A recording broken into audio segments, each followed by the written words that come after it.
পরিস্থিতি জানাতে যোগ দিচ্ছেন সহকর্মী আশরাফুল ইসলাম নূর। নূর, আমরা জানি সরবরাহ সংকটের প্রতিবাদে খুলনা ডিপো থেকে তেল উত্তোলন বন্ধ রয়েছে। এই মুহূর্তে আপনি সেখানকার কি অবস্থা দেখতে পাচ্ছেন? এছাড়া পাম্প মালিকরা কি বলছেন আমাদেরকে জানাবেন।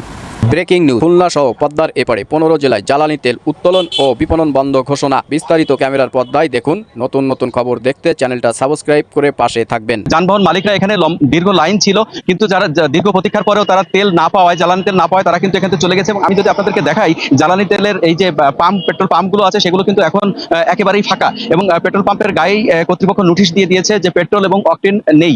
আপনি যেমনটি বলছিলেন যে খুলনার এই সহ পদ্মার এপারের 15টি জেলায় কিন্তু এই একই অবস্থা। পেট্রোল পাম্পগুলোতে জ্বালানি তেল সরবরাহ একেবারেই বন্ধ রয়েছে, তবে সীমিত পরিসরে রেশনিং পদ্ধতিতে ডিজেল সরবরাহ করা হচ্ছে। আমি যদি আপনাদেরকে একটু দেখাই যে পাশে আরো একটি পেট্রোল পাম্প আছে, সেটিও কিন্তু ফাঁকা। আমরা পাশাপাশি দুটি পেট্রোল পাম্প দর্শকদেরকে আপনার মাধ্যমে দেখাতে পারছি যে দুটি পেট্রোল পাম্পেই কিন্তু কোনো তেল সরবরাহ এই মুহূর্তে দিচ্ছে না। খুলনা সহ পদ্মার এপারের যে 15টি জেলায় তাদের দাবি ছিল যে সরবরাহকৃত তেলের থেকে আরও 4.5 লাখ লিটার তারা তেল বেশি চাচ্ছিলেন, কিন্তু সেই 4.5 লাখ লিটার উত্তোলন ডিপো থেকে পদ্মা মেঘনা যমুনা থেকে তাদের দাবি মেনে না নেওয়ার কারণেই কিন্তু ব্যবসায়ীরা এই একেবারেই তারা স্বেচ্ছায় বিপণন বন্ধ রেখেছে। মধ্যপ্রাচ্যে যুদ্ধ পরিস্থিতির কারণেই এবং হরমুজ প্রণালীতে বন্ধ থাকায় সেই যুদ্ধ পরিস্থিতির কারণেই কিন্তু এখন পুরো বাংলাদেশেই বলতে পারি আমরা জ্বালানি তেলের সংকট দেখা দিয়েছে।